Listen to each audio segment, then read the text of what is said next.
gonna show you guys how to use sport mode properly in this car, the Dodge Chargers, right? When you're using sport mode, do you see that 5.5 tick marker? There's one more tick right after that. That's 5,600 RPMs. That's right when the car is gonna shift itself and drive, right? Now, when you use sport mode, you're gonna go about a tick or two further down in red line. The car is gonna stop you from going any further. That's its way of saying, hey, chill the heck out before you destroy the car, right? Specifically the engine and even the transmission to a degree. That's why it stops you there, okay? Now, we're gonna do three things. The first one is we're gonna drive the car in manual mode engaged so you can see where it naturally shifts, and I'll move slow. The second thing that we're gonna do, we're gonna drive it in sport mode, but we're not gonna engage the shifting box. We're just gonna have it in drive so you can see where it shifts. Lastly, we're gonna drive it in sport mode with the gears engaged so I can show you how to properly shift it, right? So let's go.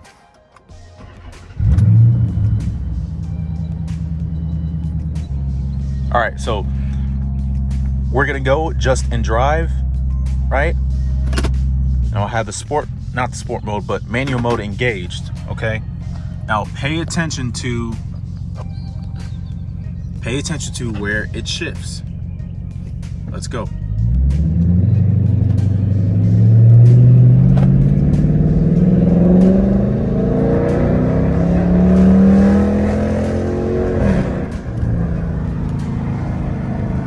Okay, so on that turn that we just did,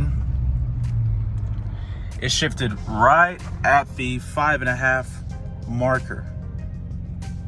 Now let's do it in sport mode.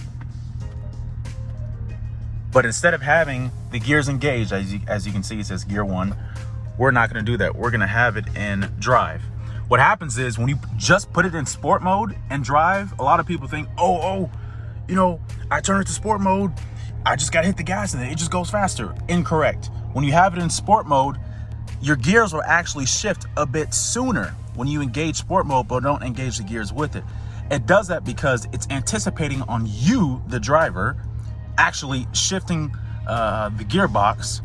Right now in these cars, it doesn't shift immediately when you hit that gearbox over. These are the old nag transmissions, so it shifts early because if it doesn't get that indication that you shifted it right in the computing system, it's going to say, hey, go ahead and shift early. He's not shifting for us, or she's not shifting for us. Let's just shift him to the next gear. He's obviously not going to do it. You don't want to do that. In sport mode, you have to engage it with the shifter. So let's give you a visual example of what happens when you don't use your gears in sport mode. You just simply turn it on and, oh, I'm just gonna go faster, right? Let me show you what that looks like. Pay attention to the shift point, okay? All right, let's go.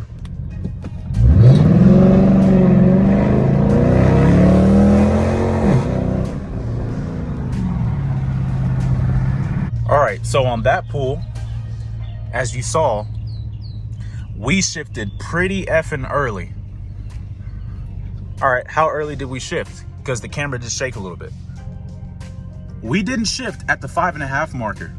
We shifted at about, I want to say, looks like it was about a whole tick behind 5.5, possibly 2 ticks behind 5.5 from what I saw. Why? Because I didn't engage the gears. I just had it simply in drive and I smashed the gas. So everybody out there that's thinking, oh, I turned on sport mode, I just gotta hit the gas and I'm it's just gonna go. Dude, that is completely incorrect. So learn from this video, okay? Now I'm gonna show you how to properly engage the gears, right? And shift. If you do it properly, you're going to go into red line, right? And if you shift it at the sweet spot, you'll go just a bit further down. The way that you know that you do it properly is the car is going to give you a nice jerk, legit jerk, right? Because it's getting that extra pump, that extra juice if you do it properly.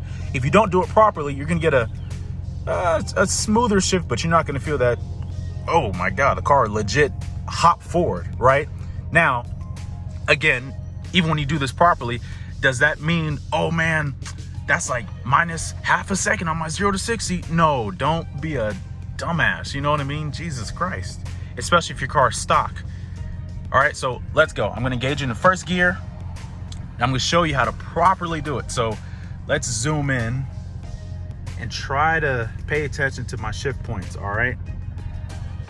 All right, let's go.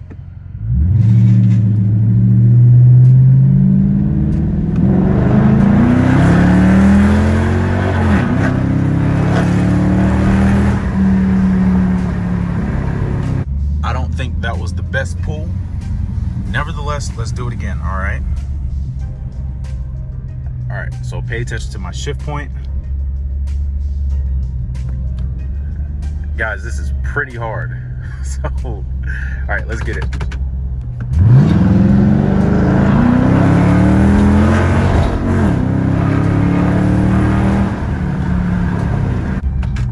So that was a perfect ass shift that I just did. That was perfect. The car jerked. I was able to get the car to way extend over into a red line. And if you notice the camera, obviously I'm using my phone, but I can tell you from this perspective, shifting it properly, the car will go whoop, whoop, whoop, as you shift it properly. Now, if you have sport mode turned on and you don't shift it on time, or you try to shift it too late, what the car will do, the car will somewhat go idle at a higher RPM. You'll maintain your speed, but the car won't shift for you because it's telling you, hey, you need to shift, not me.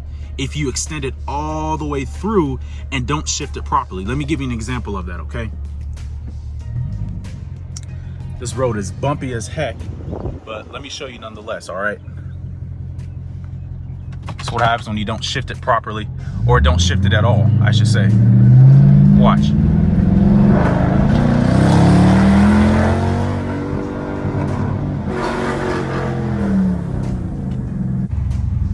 All right. I'm sure y'all saw that. It stayed right about, I'd just say about 5/8 RPM, and it sat there. You heard my exhaust, you heard the engine kind of stall a bit. It's like, hey, shift, what are you doing? Shift. That's the car telling you, hey, so I don't blow up and we all don't die, shift, for God's sakes. That's what it's telling you. All right, let's do it one more time, and I'll zoom in so you can look at the RPMs.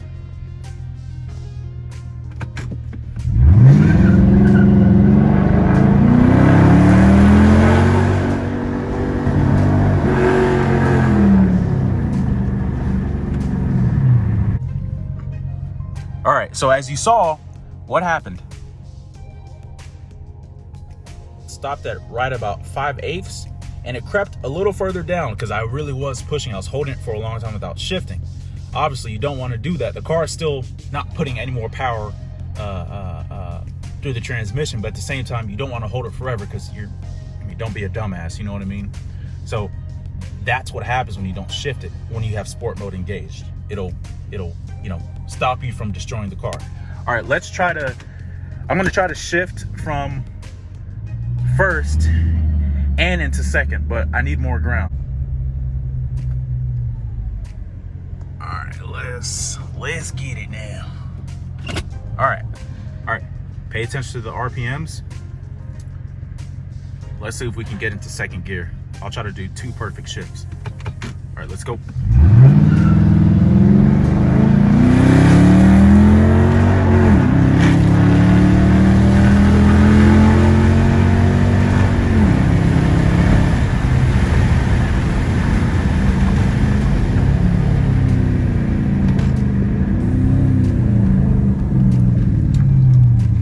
We did 3 things today.